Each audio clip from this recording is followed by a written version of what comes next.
不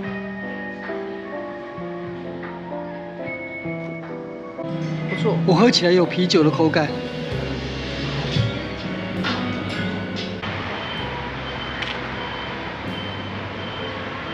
大家好，我是 Tony， 我现在在台北市区，今天造访最近刚整修完毕、重新开幕的历史建筑台北1号粮仓，就位于八德路2段346巷，那距离我延吉街老家不远，所以我今天就从光复国小我的母校出发，然后一路走往1号粮仓，途中会经过我的延吉街老家。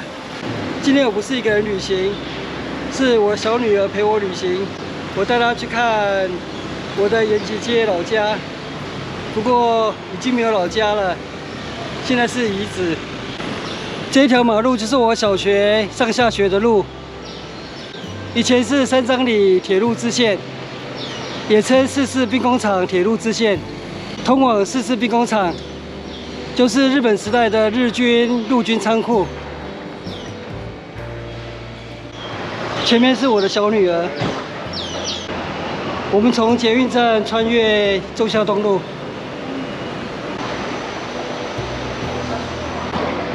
前面的马路仍然是三张里铁路支线，那是中华电视公司。我小时候看着它长大，当时这附近都还是一片稻田，以前这边都是稻田。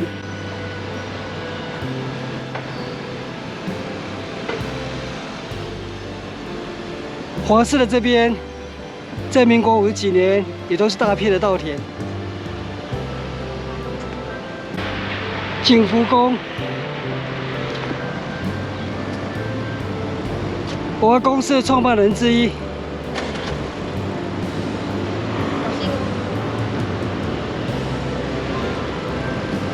庙前的广场是我小时候玩乐的地方，看到没有？黄金图，这是我阿公李大寿，还有上面黄光彩，算是我的继公。是哦。你的曾叔公，他们是兄弟，三兄弟，看到没有？黄春田，那是三兄弟的老三。我的继公，你的曾继公，碑匾上有写中华民国17年，昭和3年。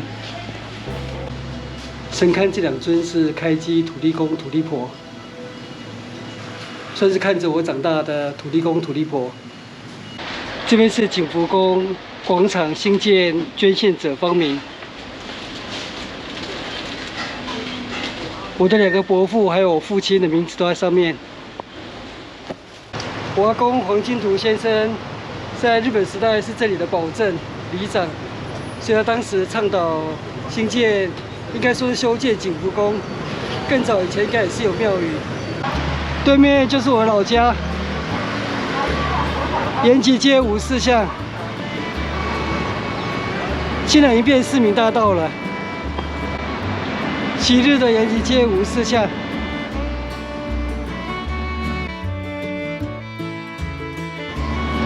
我的老家到了。入口第1栋是二伯家。第2间是大伯家，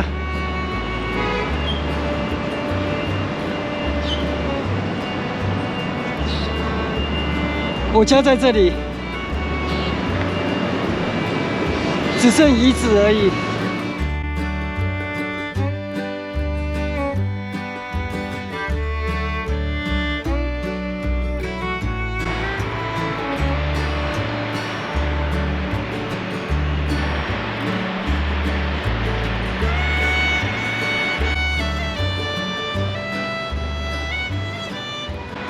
我们抵达八德路，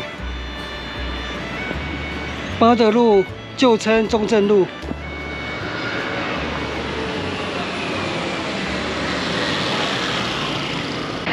台湾电视公司，这是台湾第1家电视台。台安医院，八德路2段410巷，我们从这边进来，应该是在前面那里，应该就是这一栋1号粮仓。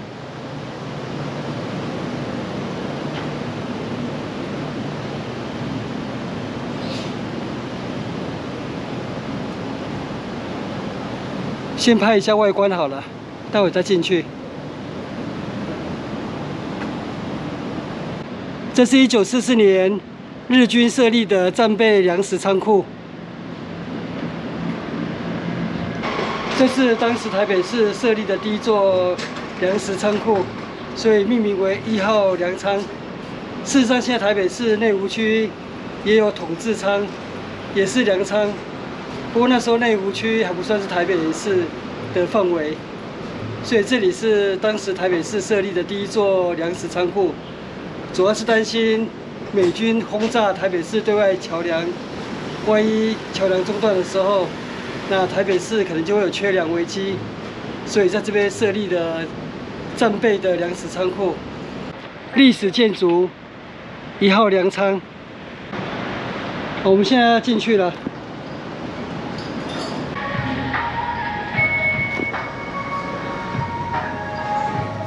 哇，原本的旧粮仓，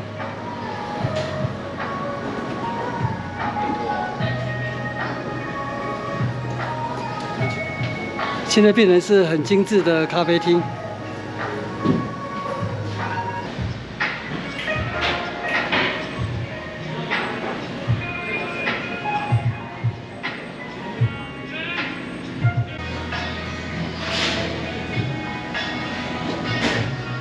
哦，楼上可以看到旧粮仓的屋顶架构。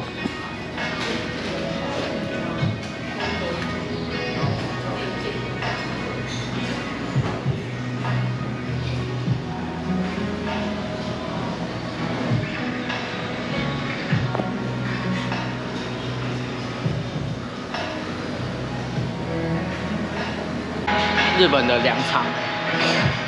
像这里，所以这里有经历过2战，然后外面的话也有弹孔。哦，这都是美军扫射过的弹孔。对对对。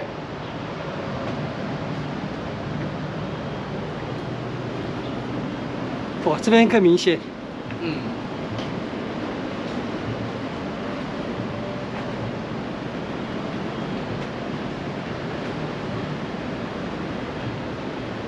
哇，这都是弹孔射穿这个肛门。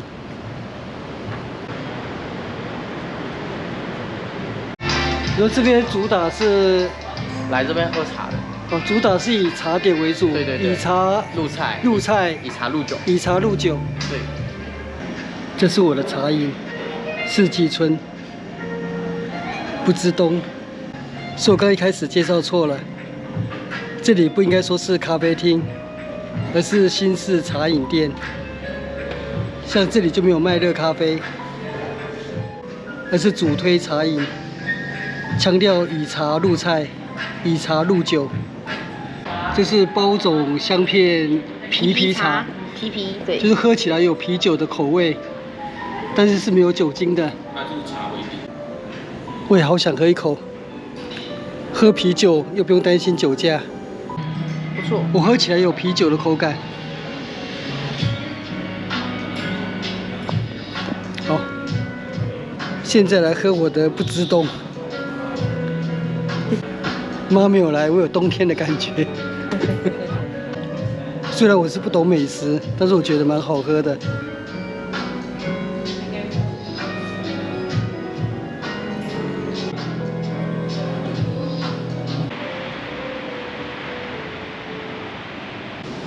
我们用完餐了，一茶一瓦，1号粮仓，很棒的餐厅。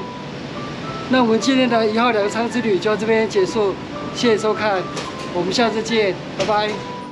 影片下方的文字资讯栏里面有本次1号粮仓旅行路线的 Google 地图网址连结，欢迎您点选网址，打开地图作为旅行的参考。